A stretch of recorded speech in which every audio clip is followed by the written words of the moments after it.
Okay, here we're going to be looking at multiplying rational expressions.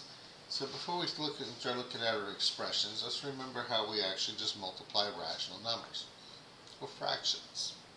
When we're dealing with these things, you always multiply straight across, and then reduce after we get through multiplying.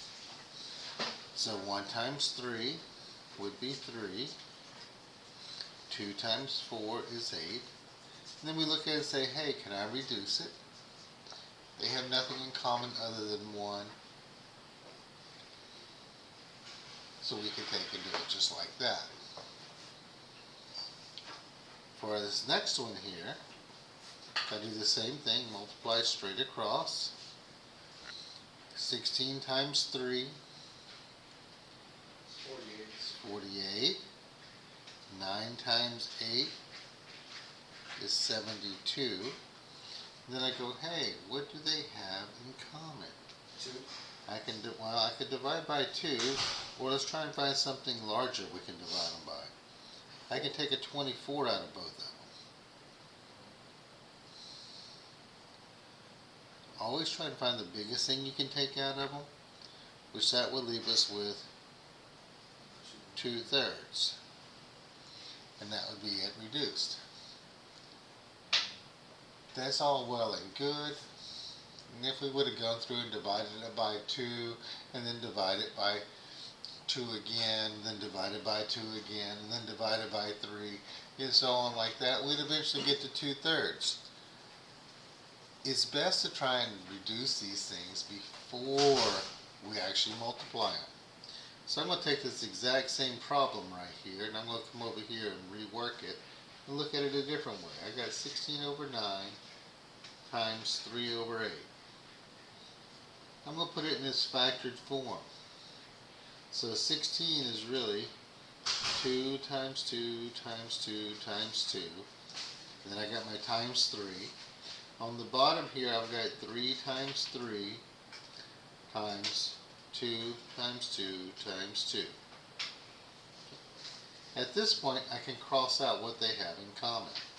I got 3's on top and bottom.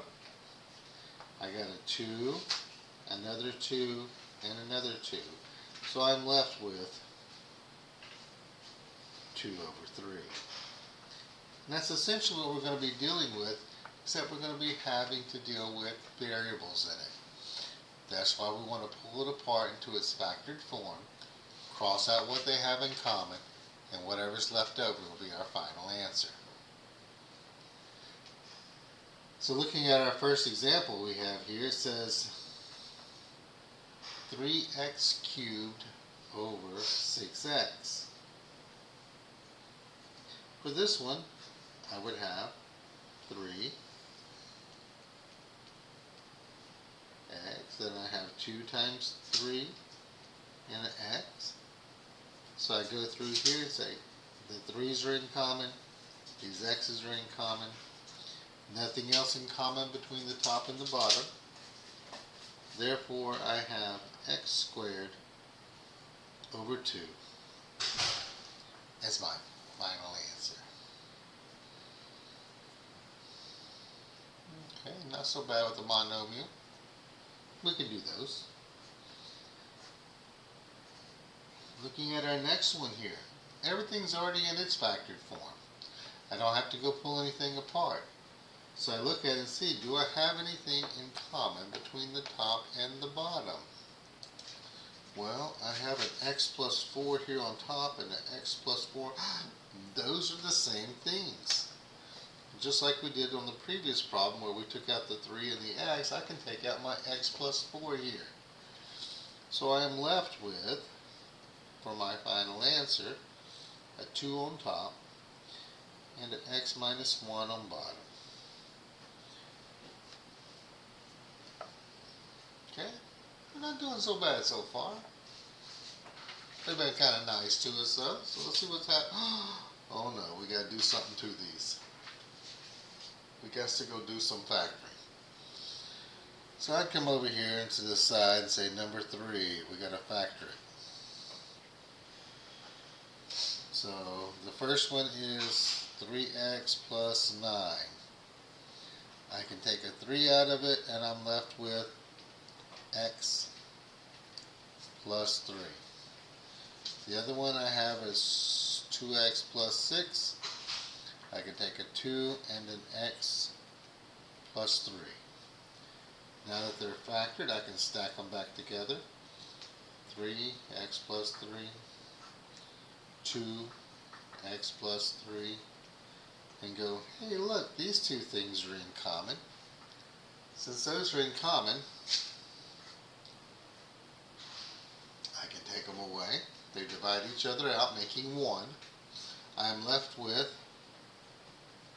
3 over 2 as my final answer.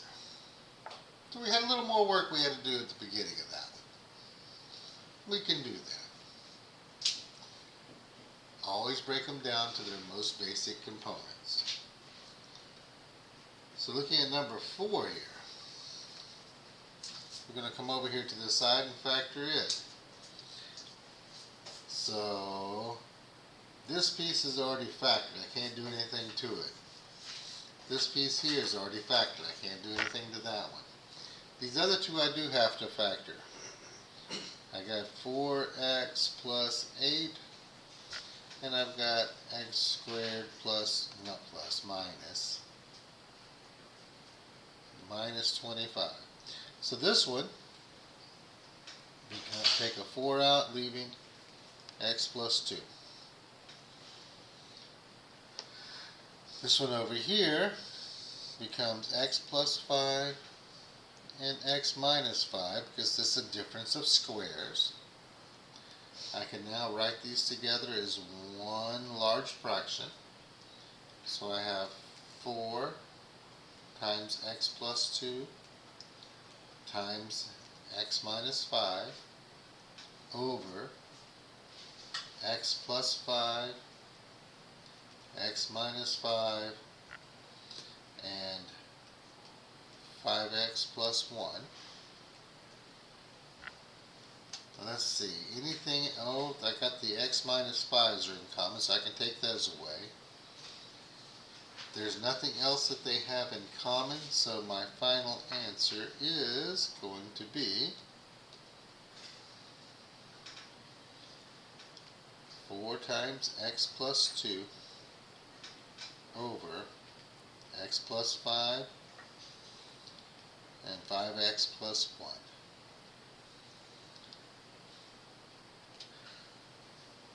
Nothing else they have in common. So it's completely reduced, simplified as much as we can until we know what x actually is, or we have an equal sign somewhere in the problem and all. Looking at this though, this one here was supposed to be 5x plus 10. For some reason the technology did not keep up with us and copy it.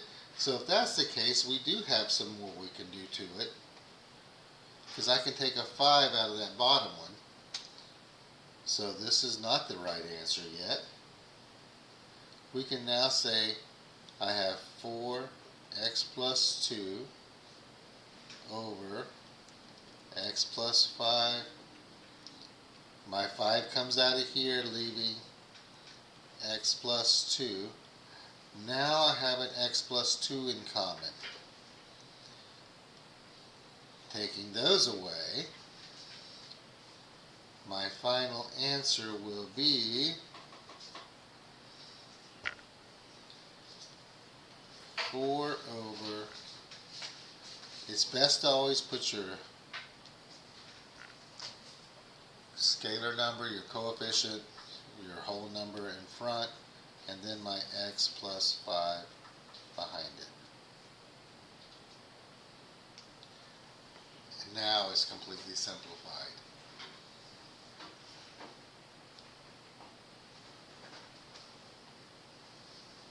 Alright, looking at another example here. Now this one here is going to require a little bit more work. We will have to do more factoring for this one. So for number 5, let's go do our factoring over here to the side. I'm going to start with x squared plus 3x minus 40. To factor that one, we're going to take and start off with our two sets of parentheses. X squared, no, not x squared, just x. X and x. And then I put an 8 and a 5, because 8 times 5 gives me 40, and they subtract to get 3. The 8 gets a plus, and the 5 gets a minus.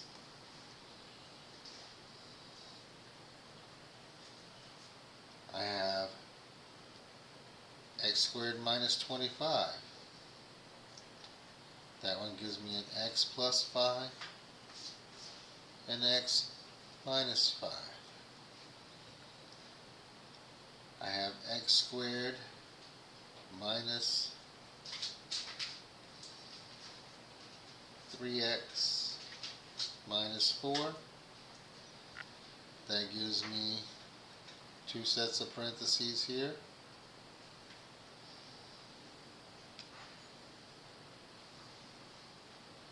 An x and an x. To multiply to get 4 and subtract to get 3, I have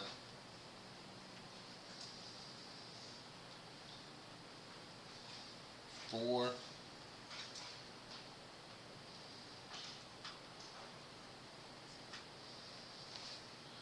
and 1. 4 and 1. The 4 gets the minus, the 1 gets the plus.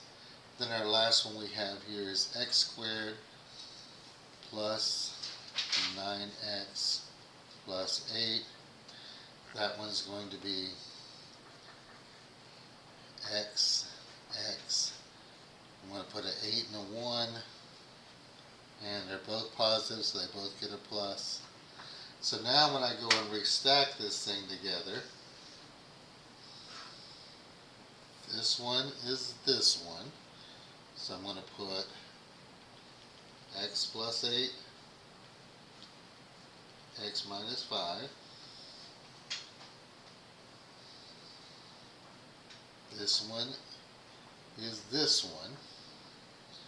So I'm going to put x minus 4, x plus 1.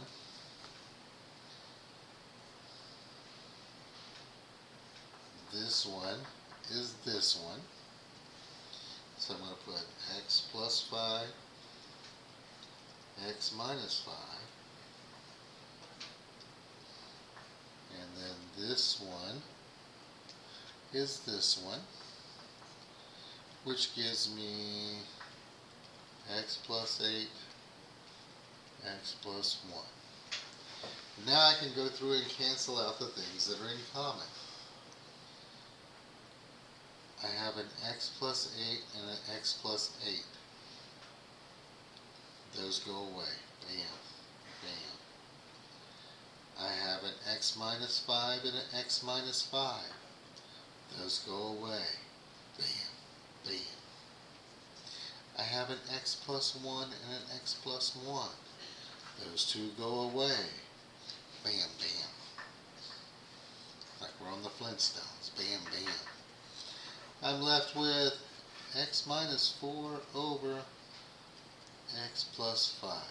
So after that big old mess of stuff, we're down to one little bitty devil. The biggest thing about these problems is 1, paying attention to your factoring. 2, organize and pay attention. You keep up with those things, they're really not that difficult of problems. It's just a lot of pieces and parts to keep up with. Simplifying rational expressions. Don't forget to hit the like and subscribe button, and everyone have a great day.